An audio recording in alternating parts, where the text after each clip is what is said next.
This is the second 6 of not interviews with writers, more conversations and trying to listen as carefully as I can to what another writer is saying. It's been a tremendous experience for me because I've been deeply moved constantly with each writer by their willingness to try and answer almost anything you ask. Even if there are no definitive answers, the joy has been in the act of almost reaching a solution and an answer to this mystery of writing.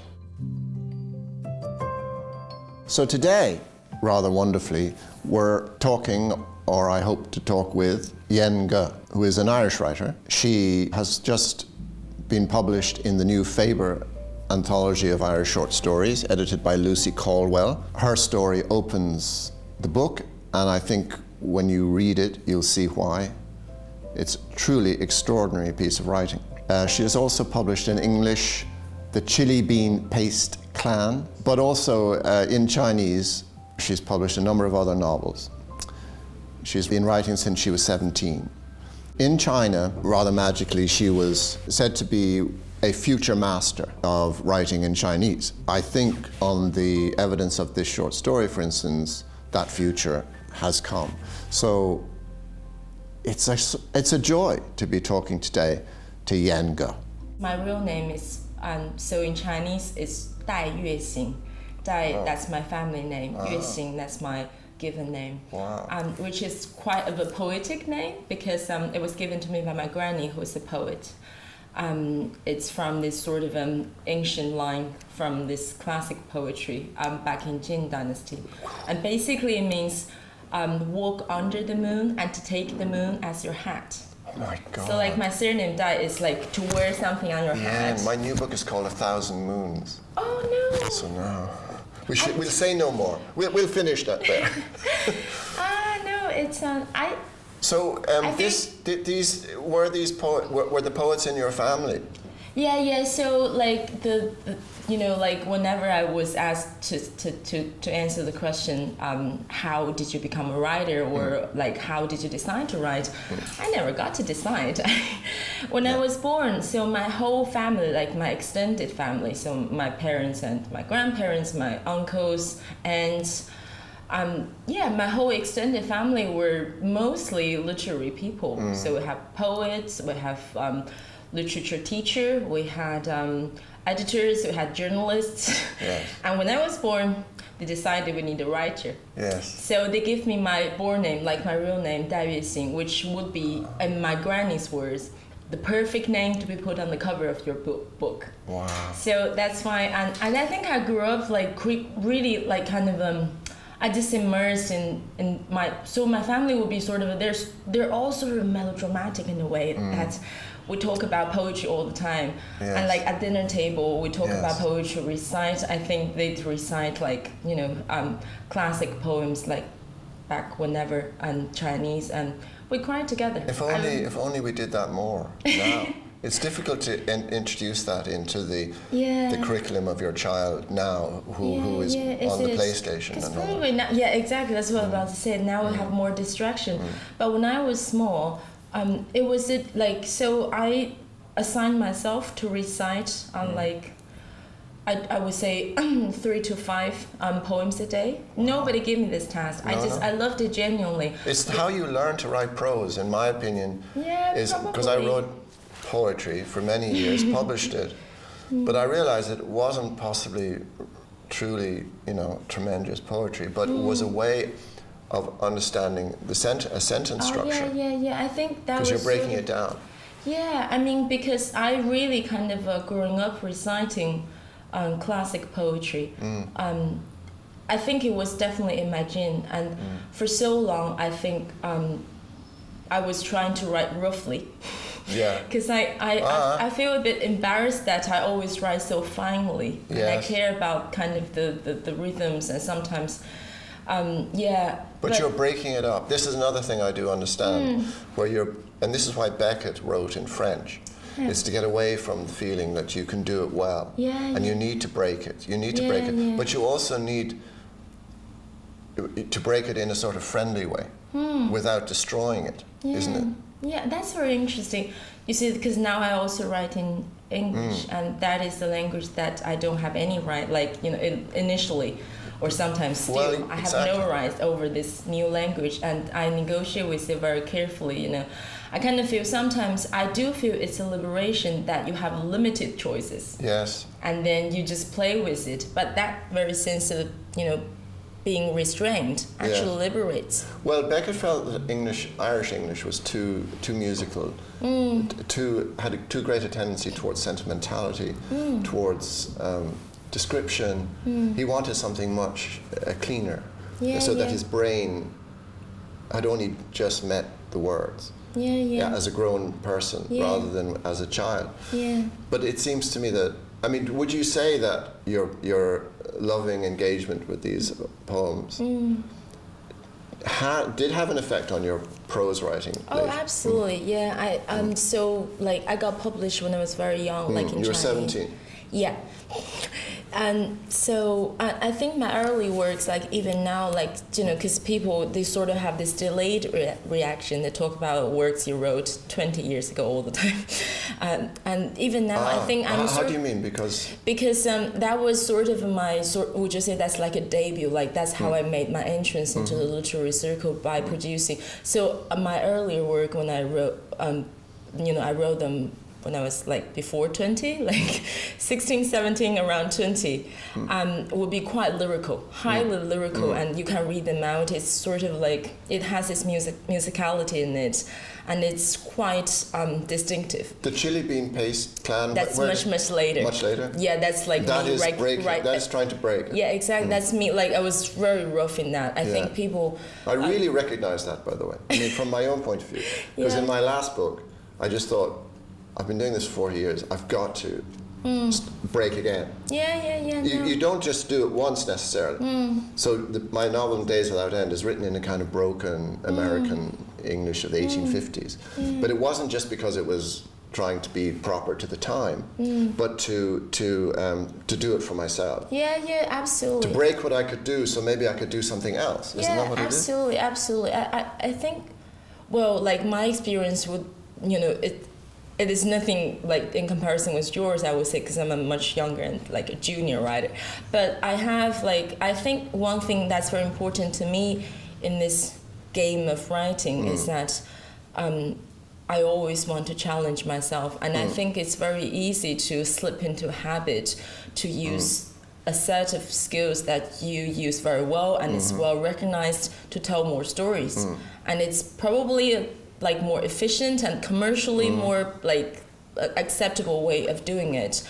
But I think what it is in there for me is that I want to challenge myself. I want to try different things. And because, like, you know, I think writing is magnificent in the sense, like, it is just one word, but it has this enormous, profound variety in it. Like, everybody can write in a way. Like, I was approached by, I couldn't remember the numbers of people to say, I want to write a story, or I'm writing a story, or you should write my story, very often in the pub. So I think in a way, because the language is the thing we use to write, so everybody feel we can use it, everybody uses language. Yeah, it's a curious business what you choose to write. See, if that person in the pub is wrong in a way, unless by sheer cosmic accident, you could never write their stories.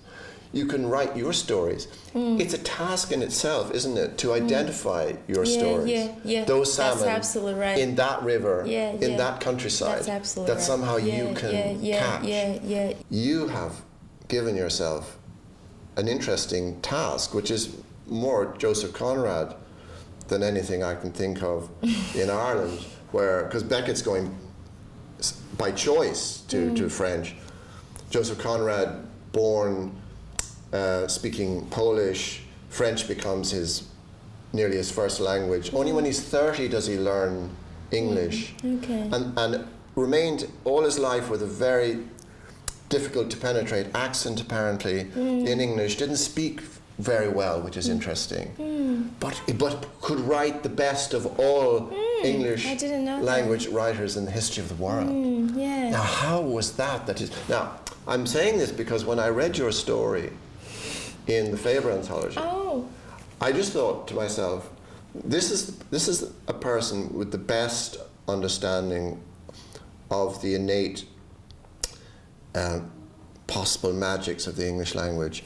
And I saw, supposedly you're Yen Ge, you're from China, but to me this is the Faber Anthology of Irish Short Stories, and here was this wildly civilized Irish story written by you. So then I thought, well, I have to talk to you, because how can that be? You could ask it legitimately that you would have such.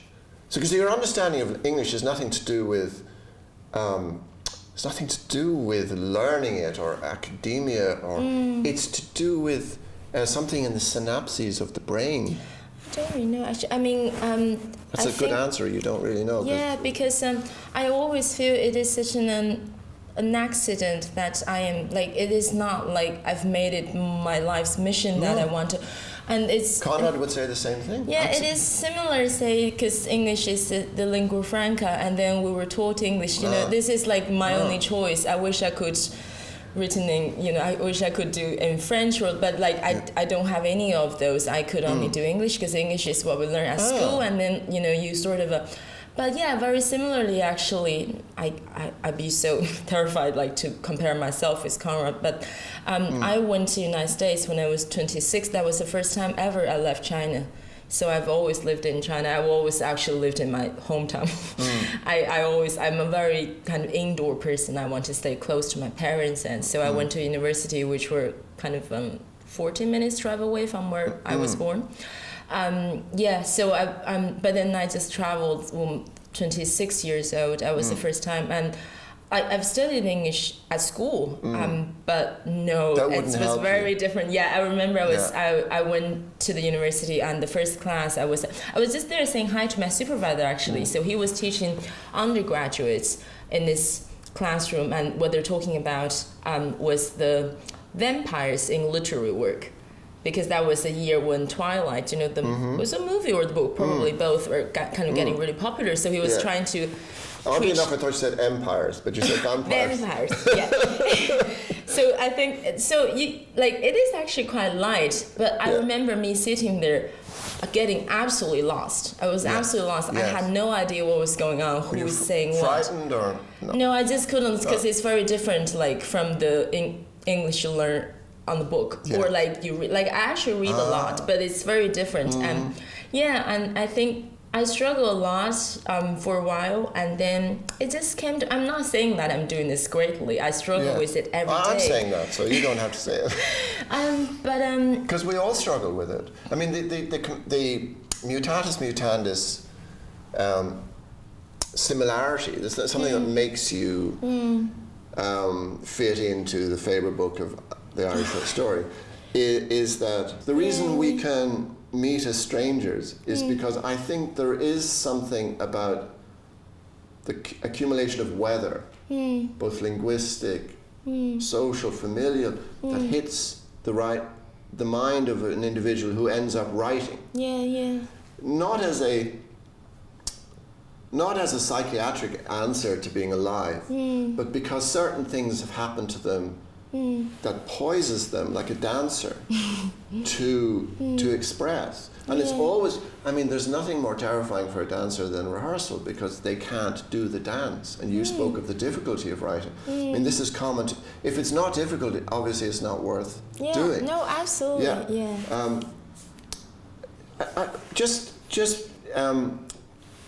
Because the whole purpose of our mysterious podcast, in a way, is because I, was, for some reason, again, I, like you might question why I was made Laureate for Irish fiction. It just made me think that, well, I mean, if I'd been a carpenter for 43 years, I'd probably know what carpentry was for. It was to make a nice straight table or a cupboard.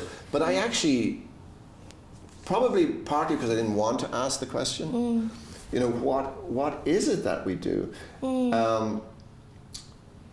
And so the title is what the hell stroke heaven is writing. I mean, not what they talk about necessarily even in Norwich at the UEA or when I was teaching in UCD this year. it's and nothing to do with academia or journalism, because journalists have a huge role to play, but not for us. It's for your readers. Yeah. And you have been writing for 18 years. I point out to you without saying your age.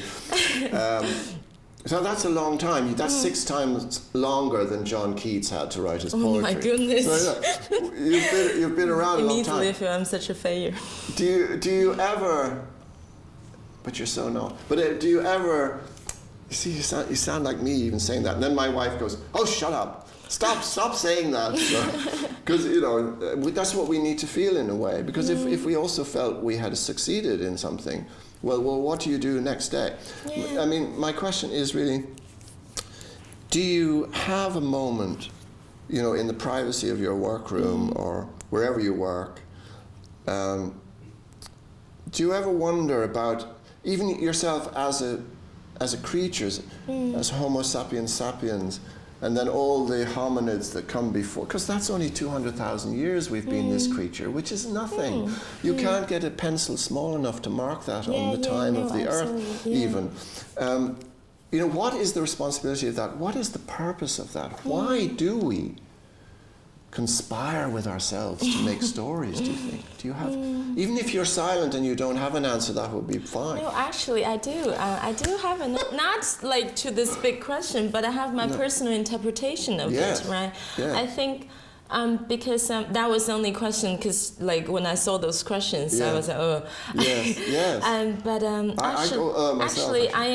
I don't know, I am one of those writers who actually know very clearly why I write, and I do know very clearly. And glad I asked you. And I talk to, I don't really talk about it kind of publicly actually, because it's quite intense, but I have talked about it to like friends, like 2 a.m. over multiple shots. Yeah. But it was very like, so I'm just gonna say this. And like the way I grew up, like I was brought up to be a writer, so I got published very young. But in a way, I think there was this decisive moment in my life that before that, I wrote because I wanted to express myself. I wrote really kind of intuitively, and also because I got lots of compliments. It's just like. In a sense, from your grandmother. And later I got published. She's the most important, though, isn't she? It's very important. Anyway, but I think the turning point for me, like for me to decide that I actually do want to write, not just in the sense of like getting published, getting praised, getting readers. It's just is when I was 19 years old, and that was a year my mom got cancer, and she was admitted in hospital and died in 10 months time. And it was really, it was so traumatizing, and at the same time it was really, really profound. It was the first time that I realized we're humans, that that I view her, and when she was suffering and I was suffering with her in a different way. But that's the thing that brought me to think as a 19-year-old about humanity, about how, because we were so vulnerable, we're nothing compared with this formidable power where I don't know what it is. And I think the moment came, and she never really talked about like the fact she had cancer or she was about to die. We never talked about it. And the day they called me to say, this probably will be the day, I went in, and she was sitting there, and then my uncle was holding her. So he saw me coming. He said, "Would you like to?" So I sat there beside her, and then I held my mom, and I held her hand. I said, "Well, if you want to lie down, you can squeeze my hand," because she wouldn't be able to speak back then. So eventually, she squeezed my hand. I knew she was tired, and I just put her down.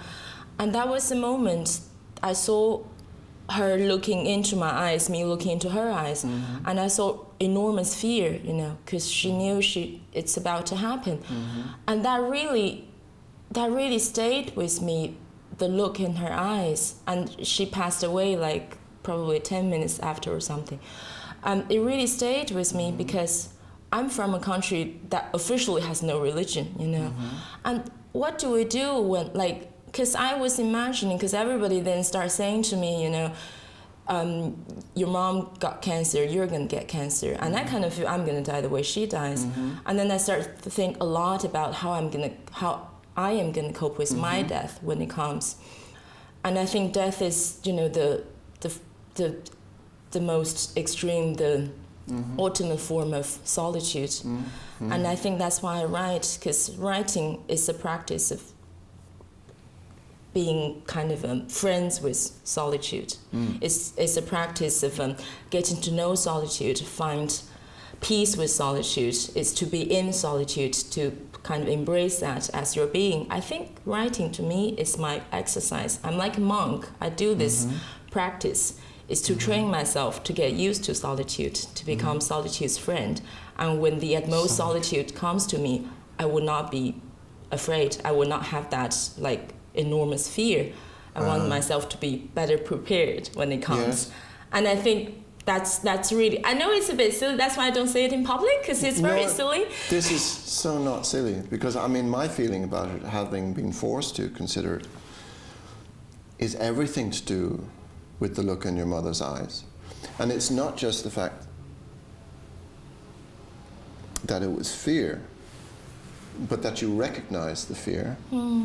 You were taking the fear back into yourself, considering it in your own terms. And out of this was going to come storytelling, because if you consider us at the very beginning of our adventure as this creature, when we have our fire lit in the nighttime to dispel the fear of the animals that are coming to get us, or our enemies, even worse. What do? You can't sit there in total silence. And what is the greatest thing you can do? And surely it is to make somebody forget their fear by the power of the story you're telling them. So that as you look into their eye, the fear goes out of their eyes. Would it be inappropriate of me to suggest, therefore, that you're not just solacing yourself with your beautiful solitude, but also retrospectively your mother, that you're writing back into those eyes? Could that be a possibility? No, absolutely. I mean, that was such a defining moment to me, like this whole thing. Yes. And I sometimes now, like I'm 34, I feel a bit embarrassed that I still talk about it. Like, you know, it's so many years ago.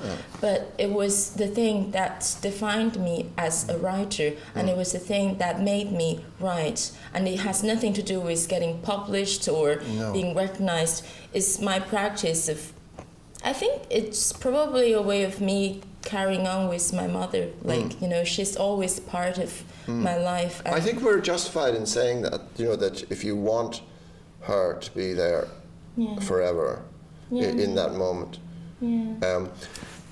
then she is. Because actually that's provable. When Einstein's friend's wife died, Einstein wrote to him and said, "I know you're sorrowing, but of course it's just that we don't have that extra sense to realize that our understanding of time is wrong. And it's no comfort to you in this moment, but it is actually true that your wife is always present in that sense."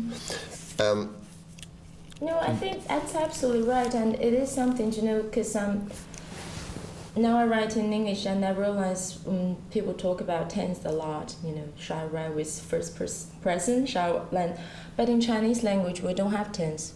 So in a way, everything is present tense or non-tense, like tense-less. Freedom. Right. So I think the way I construct a story always, even now when I write in English, and tense is like time. The concept of the linear time is always like a grammar that I check my story with, not the way like I naturally construct my story, because the language I came from has no tense.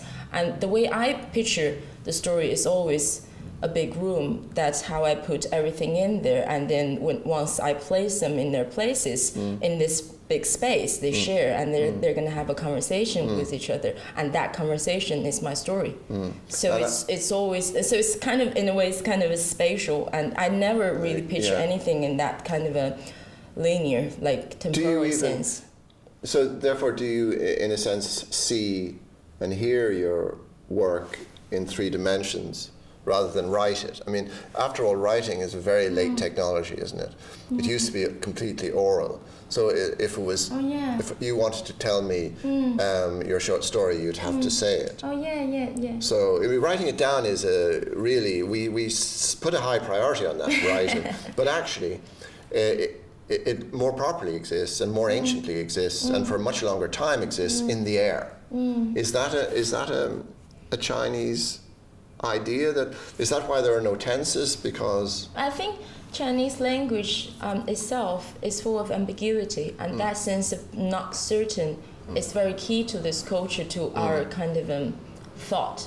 And it's funny because when you were saying about the 1,000 moon, I actually wrote something called 1,000 moon like last month. My God, we're the same person. But it came from this Chinese idiom, not an idiom, but it was a quote from Zhu Xi, so it's this Ming Dynasty scholar. And it was very famously, he said, so in Chinese it's called 月映千川, which means the moon is reflected in 1,000 rivers, which means, you know, it's about our relation with truth. Yes. You have only one truth. If you view the moon in the sky as this one entity of truism. Yes. But its reflection, once it's reflected in the rivers, and you have 1,000 even more interpretations, versions of the truth. Yes. And it was only through this 1,000 versions of the reflections, the moons in the rivers, could truth speak to us. So that was sort of a... And there is a Chinese novel called 1,000 Moons in 1,000 Rivers. Oh, is it? Believe. Okay, I didn't know that. So that was probably, and then it became sort of like this idiom. Yeah. And then that was part of, to say how we interpret, how we could, like, you know, detect, to see truth around us, like in the rivers, not to, you know, it's not necessarily in a profound setting, it's quite mundane. So for me, this is a Native American indigenous phrase. Is that, see that Lakota Sioux face on my book in some other language? Oh. She's a Lakota Sioux woman. Okay. Or Quahatica maybe in the desert, I can't remember, but this 1,000 Moons is, obviously that's a lifetime, it's about 83 years. Yeah. So it's a sense of time as being a circle, and that you can come round. You can't quite get back to where, you know, if you were with your mother, for instance, in her terms, as she loses her mother in this book, 1,000 Moons, she knows from her mother's description of time that if you go long enough around on the hoop, you could get back to her. But you can't live long enough in a way to do that. It's just so fascinating because it's like the same thing, you know, it's like a different interpretation. And also it's sort of, it really made me think is, you see, my version or Zhu Xi's version is the Oriental version of it. It's again spatial. It's like this picture without time. And whereas that, your interpretation is sort of this temporal interpretation where we have the time playing in it. Which bizarrely is quite close to Einstein. It was really fascinating. No, and then it's a circle, and I'm so touched. It was really fascinating. I want to thank you for coming, and thank you for accidentally coming into English. And despite your protestations, writing so brilliantly in English, because it's inspiring and helping all of your fellow Irish writers. So thank you. That really means a lot to me. Thank you so much. Thank you. Thank you.